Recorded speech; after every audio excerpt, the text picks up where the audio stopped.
ඔයාට මතකද ගිය මාසේ පඩිය ලැබුණු දවස ෆෝන් එකට සැලරි ක්‍රෙඩිටඩ් කියලා මැසේජ් එක ආපු ගමන් දැනෙන ඒ ගැම්ම? ඇත්තට මේක මාරම සතුටක් නේද? අපි හැමෝම මේ දවසේ එනකන් මාසයක් පුරා ඇඟිලි ගණන් කර කර ඉන්නේ. පඩිය ලැබුණු ගමන් අපි හිතනවා මේ මාසේ නම් මම අරක කරනවා මේක කරනවා අනිවාර්යයෙන්ම සල්ලි ටිකක් ඉතුරු කරනවා කියලා. හැබැයි හරියටම සතියක් යද්දි මොකද වෙන්නේ? පළවෙනි සතිය ඉවර වෙද්දි අර සතුට කොහෙන් ගියාද නැහැ. කරගන්න බැරි වෙච්ච ගෙවීම්, යාළුවොත් එක්ක ගිය ගමන් බිමන්, ගෙදර වියදම් මේ ඔක්කොම අස්සේ අන්තිමට ඉතුරු වෙන්නේ තව සති 3ක් මම කොහොමද මේක ඇදගෙන යන්නේ කියන පීඩනය විතරයි. ඔය දන්නවද ලංකාවේ ගොඩක් අය මේ ප්‍රශ්නෙට හිතන විසඳුම මොකක්ද කියලා? ගොඩක් අය හිතනවා අයියෝ මගේ පඩිය මදි. තව රුපියල් 10000ක් 20000ක් වැඩි වුණා නම් මගේ ප්‍රශ්න ඔක්කොම ඉවරයි කියලා. හැබැයි ඇත්ත ඒක නෙවෙයි.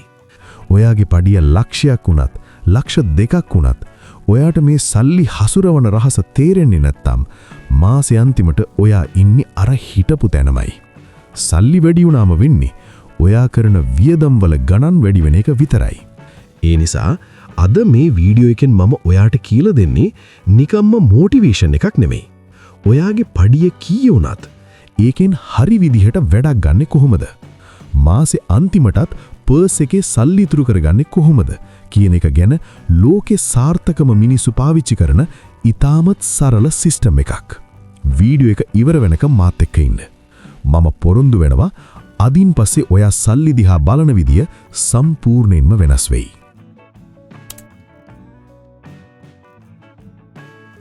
දැන් අපි බලමු ඇයි අපිට සල්ලි ඉතුරු කරන්න මෙච්චර අමාරු?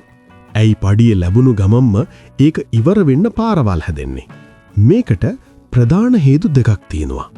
පළවෙනි එක තමයි ලයිෆ්ස්ටයිල් ඉන්ෆ්ලේෂන්. ඒ කියන්නේ අපේ ආදායම වැඩි වෙද්දී අපි නොදැනුවත්වම අපේ ජීවන රටාවත් මිල අධික කරගන්නවා.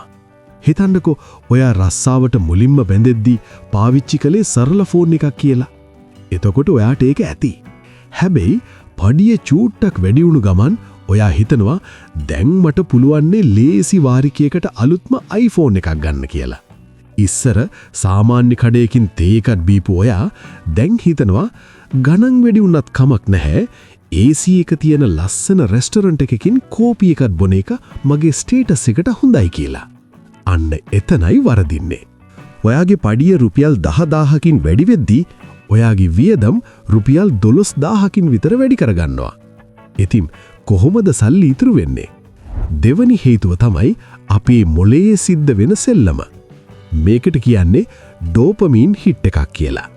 ඔයා මොනවා හරි අලුත් දෙයක් මිලදී ගද්දී ඒක අලුත් ඇඳුමක් වෙන්න පුරුවන්, නැත්නම් ඔයාට ඇත්තටම අවශ්‍ය නැති අලුත් ගැජට් එකක් වෙන්න පුරුවන්. ඒ වෙලාවේ ඔයාගේ මොළයෙන් ඩෝපමීන් කියන රසායනය පිට කරනවා. ඒකෙන් ඔයාට ලොකු සතුටක් දැනෙනවා. හැබැයි ඒ සතුට තියෙන්නේ හරිම පොඩි වෙලාවයි. අර අලුත් ඇඳුම අරන් ගෙදර ආවට පස්සේ නැත්තම් අර අලුත් ෆෝන් එක දවස් 2ක් පාවිච්චි කළාට පස්සේ ඒ සතුට නැති වෙලා යනවා. ඉතින් ඔයා ආයෙත් ඒ සතුට හොයාගෙන තව මොනවා හරි අනවශ්‍ය දෙයක් මිලදී ගන්නවා. මේක හරියට මාරාන්තික චක්‍රයක් වගේ. ඔයා සල්ලි වියදම් කරන්නේ ඔයාට ඕන නිසා නෙවෙයි, ඔයාගේ මොළයට දැනෙන ඒ පුංචි සතුට හොයාගෙනයි.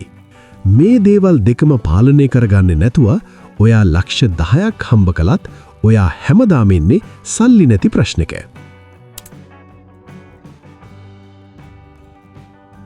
හරි. දැන් අපි ප්‍රශ්නේ අඳුරගත්තා. දැන් බලමු මේකෙන් ගොඩ ඉන සීක්‍රට් සිස්ටම් එක මොකක්ද කියලා.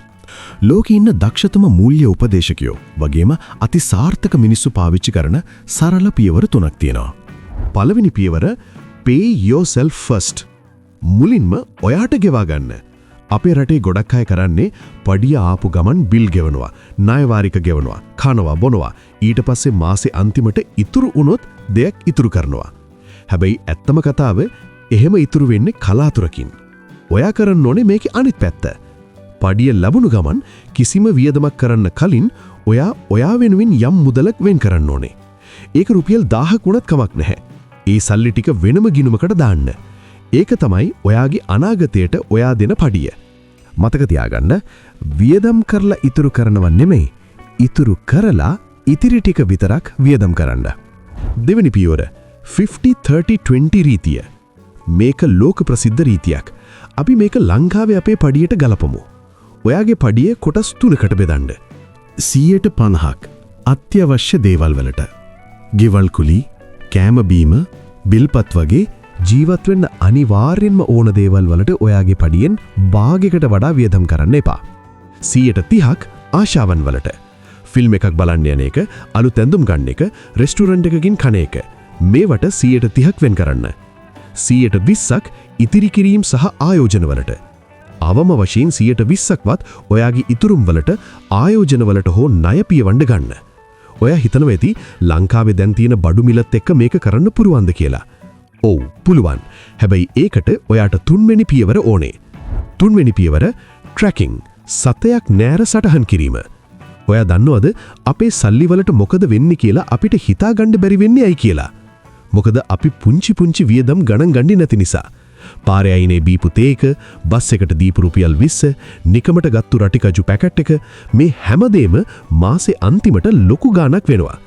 අදම ෆෝන් එකට එක්ස්පෙන්ස් ට්‍රැකර් ඇප් එකක් දාගන්න. නැත්නම් පොඩි පොතක් තියාගන්න.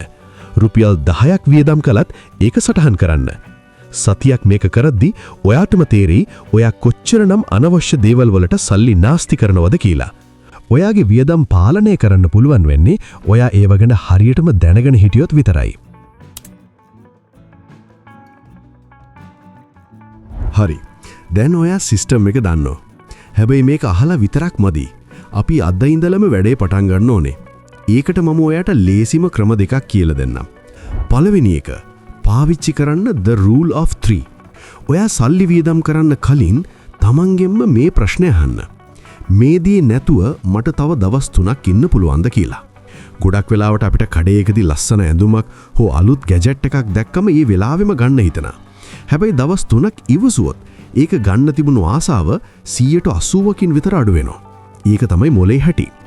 ඒ වගේම කෑම බීම සහ ගමන් බිමන් වලදී අත්‍යවශ්‍ය දේ needs සහ ආසාවන් wants වෙන් කරගන්න. උදාහරණයක් විදියට දවල්ට කන්න බත් එකක් ගන්න එක need එකක්.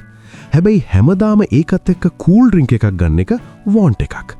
මාසේ අන්තිමට ඒ කූල් ඩ්‍රින්ක් වලට විතරක් ඔයා රුපියල් 10 ගාණක් වියදම් කරලා ඇති. ඒ නිසා පොඩි දේවල් වලින් පටන් ගන්න. දෙවෙනි එක automate your savings. බැංකු ගිණුම් දෙකේ රහස. මේක තමයි මම කරන සුපිරිම වැඩේ. ඔයාට අනිවාර්යෙන්ම බැංකු ගිණුම් දෙකක් තියෙන්න ඕනේ. පළවෙනි එක පඩිය වැටෙන සහ එදිනෙදා වියදම් කරන ගිණුම. දෙවෙනි එක අත නොතබන ඉතුරුම් ගිණුම.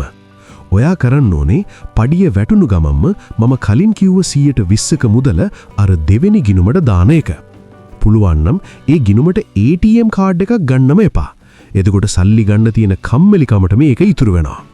ඔයාගේ ඇස් ඉස්සරහ පේන්න සල්ලි තියෙද්දි තමයි අපිට වියදම් කරන්න හිතෙන්නේ.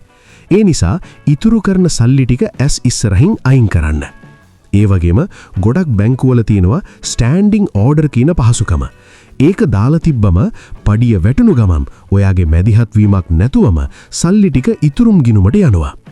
ඔයාට කරන්න තියෙන්නේ ඉතුරු වෙලා තියෙන සල්ලි වලින් මාසය ප්ලෑන් කරන එක විතරයි.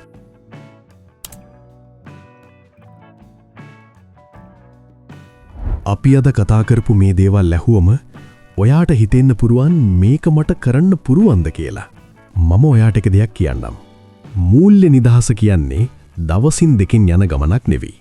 ඒක එක රැයකින් ළඟා වෙන්න පුළුවන් ඉලක්කයක් නෙවෙයි. ඒක හරියට පැලයක් හිටවනෝ වගේ වැඩක්. මුලදී ඒක අමාරුයි, ප්‍රතිඵල පේන්න කාලයක් යනවා.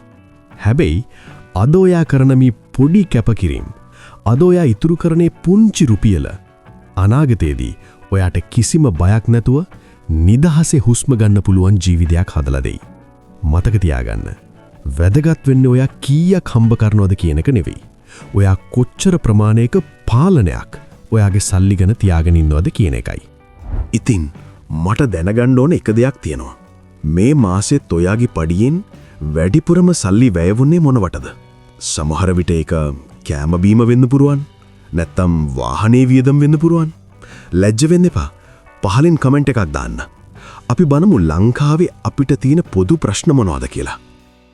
ඒ වගේම මේ වීඩියෝ එකෙන් ඔයා අලුත් දෙයක් ඉගෙන ගත්ත කියලා හිතනවා නම් අනිවාර්යෙන්ම අපේ පොසිටිව් ශ්‍රී ලංකා channel එක subscribe කරලා තියාගන්න. ලබන සතියේත් මම එනවා මේ වගේම වැදගත් වීඩියෝ එකක් අරගෙන. ලබන සතිය අපි කතා කරන්නේ අපිට නොදැනීම අපේ සල්ලි හොරකම් කරන අපව දුප්පත් කරන නරක පුරුදු 7ක් ගැන. ඒ වීඩියෝ එක නම් ඔයා අනිවාර්යයෙන්ම බලන්න ඕන එකක්. එහෙනම් ලබන සතිය හමු වෙමු. එතෙක් ඔයාට ජයග්‍රාහී සතියක් වේවා.